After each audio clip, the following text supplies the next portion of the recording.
Greetings all. Whenever a person picks up a game of Sentinels and decides to get their own copy, the inevitable question arises. What expansions do I get?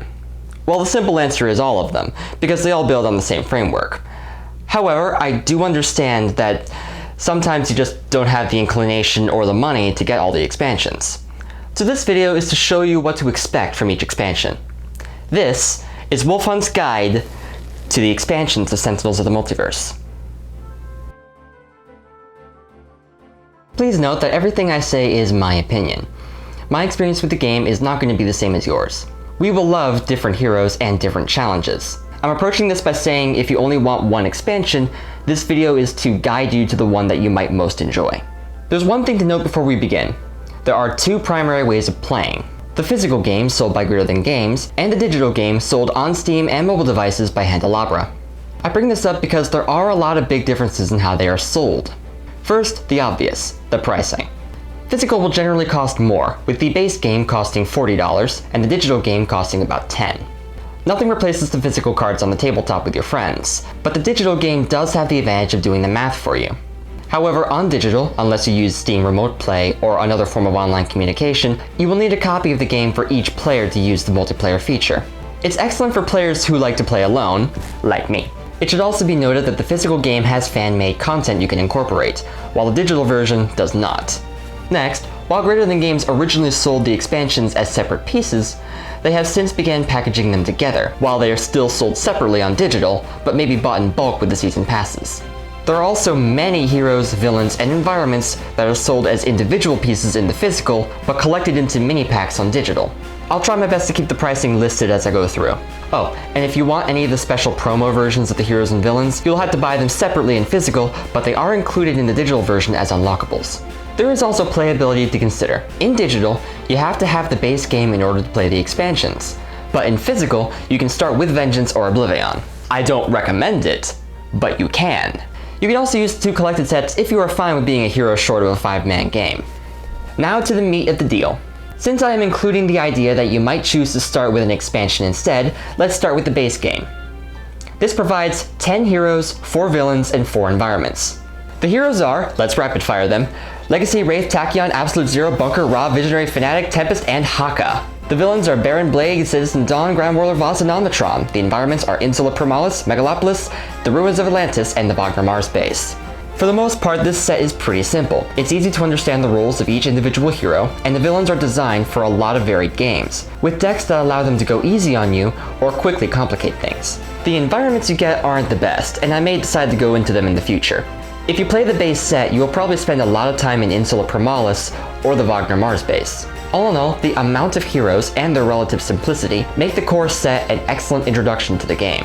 Now, the primary expansions each give 2 heroes, 4 villains, and 2 environments each. Moving on to Rook City, the most crime-ridden hellhole in fiction. This is the expansion you get if challenge is what you were looking for. Its heroes are Expatriate and Mr. Fixer.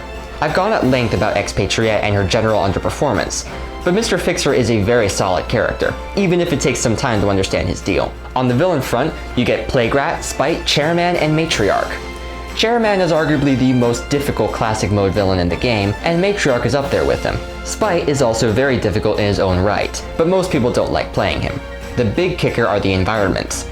Rook City itself and the Pike Industries complex. Pike Industries is an above-average danger level, but Rook City is nasty, being able to give the villain tons of extra actions, hurting the heroes harder, or making the villain harder to hurt. It is a dangerous place for the heroes to be in.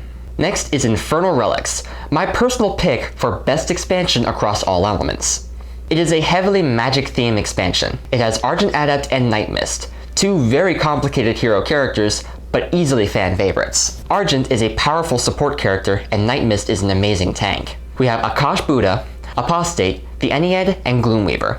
Akash and the Ennead are possibly the best designed villains in the game, both having incredibly variable difficulty depending on many factors. With Akash, it's which environment you are playing in. For the Ennead, it's the starting members and the ones that join in as the fight goes. Apostate is also another good villain, though I have some issues with him.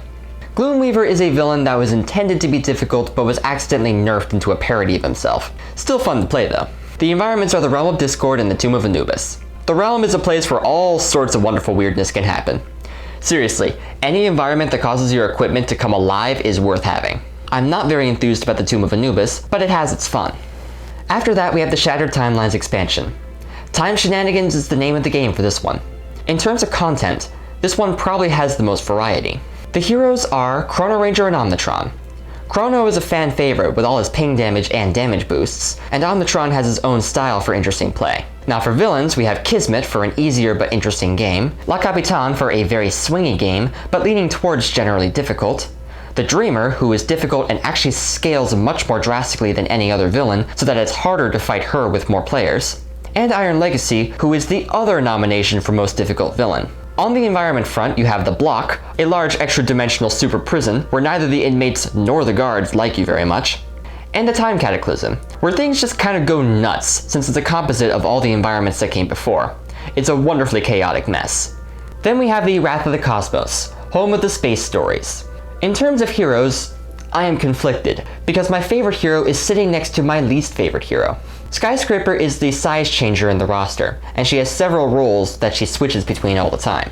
Captain Cosmic creates constructs that act as bonuses to other heroes. The villains we get are Infinitor, a generally nasty piece of work with living constructs all over the place, Deadline, whose whole deal is to destroy the world one environment card at a time, Karga Warfang, who has an excellent gimmick, somewhat spoiled by her deck, and Progeny, who is another one of the most difficult villains, but not quite on the level of Chairman or Iron Legacy. You also get the Enclave of the Endlings and Dr. Wrath environments. The former a target-rich environment with excellent art and great music in digital, and the latter being a nasty civil war that the heroes find themselves caught in. And now we get to the gameplay changes. Vengeance was the first mega expansion for Sentinels, and it introduced a new form of gameplay, Team Villain Mode. This is a mode where instead of playing against one big villain, you fight 3 to 5 small villains, one for each hero you bring. This mode is notoriously chaotic and difficult. It also requires a lot of table space and physical, with as many as 11 decks in place at once. Because of how hard it is and the amount of stuff you have to keep track of, I recommend against getting this if you don't have much experience playing the game. Now for contents. We have 5 heroes. Knife is a straightforward punch-em-up character. Setback, a hero with the most bizarre luck and a nifty resource mechanic. The Naturalist, a man who can change into 3 kinds of animals for 3 kinds of roles. Parse, a woman you might think is an expert archer but is actually much more about support mechanics. And the Sentinels, a spin-off team about a hero family with 4 characters sharing a single deck. With environments, we get Freedom Tower, a headquarters for many heroes, and the Mobile Defense Platform, a fairly tame home for the bad guys. On the villain front, we have the 5 members of the Vengeful Five.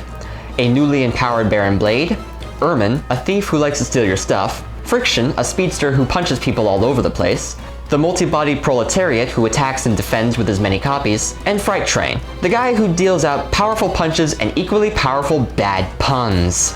Villains of the Multiverse is an extension of the gameplay revealed in Vengeance. It's the only expansion without any heroes, but it does 10 team villains and 5 environments. Let's rocket through these as well.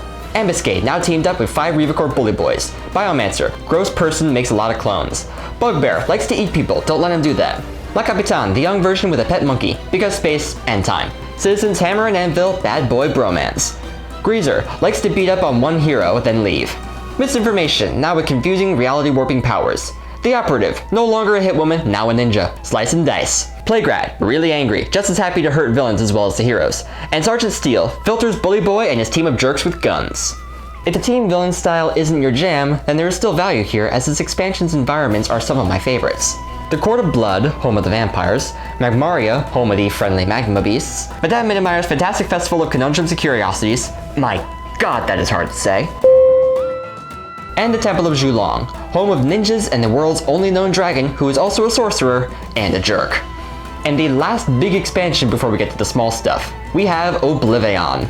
This is the big conclusion to the game with 5 heroes, 5 environments, and another gameplay mode, the Oblivion scenario. Each of the heroes are former villains. Luminary, formerly Baron Blade, with tons of plans and doomsday devices lying around. Harpy, formerly Matriarch, who trades off between magic and birds.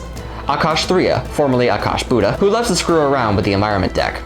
La Commodora, formerly La Capitane, who loves giving awesome stuff to the heroes. Lifeline, formerly Deadline, who does a lot of hurting people as well as hurting himself.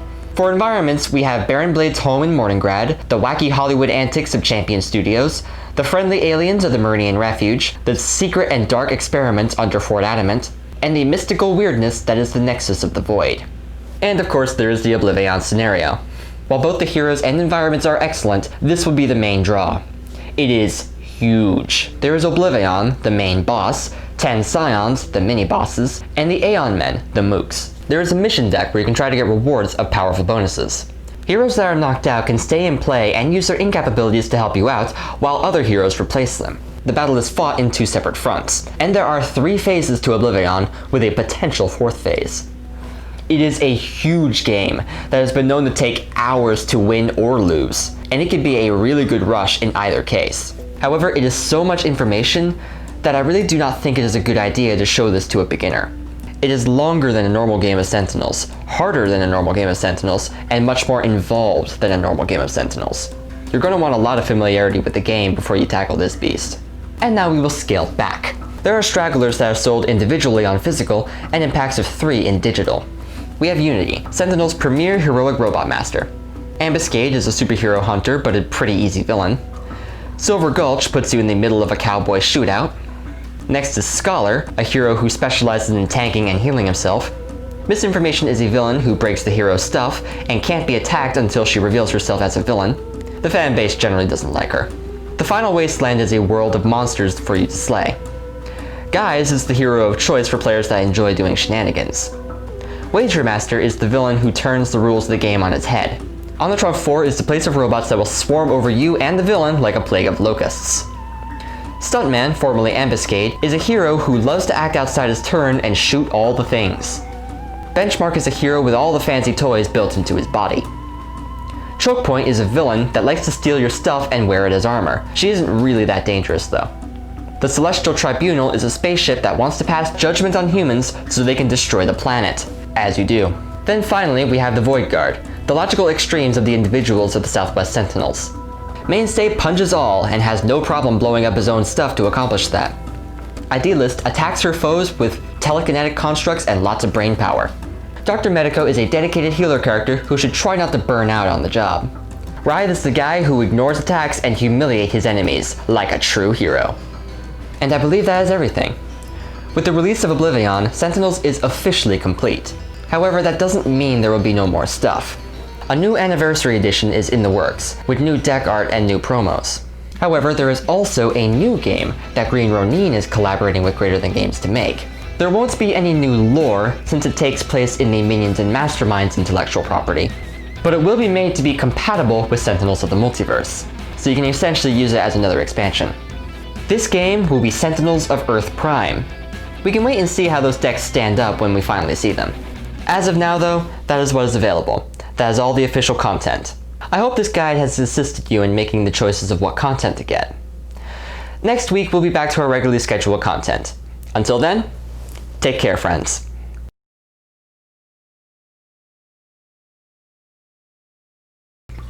Greetings all. Whenever a person picks up a game of Actually, one second. Before I forget.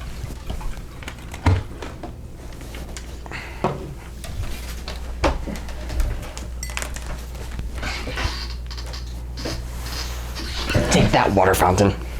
With the base game costing $4. That's cheap game. Last minute script changes. Woot. Well, that was a stupid scripting error.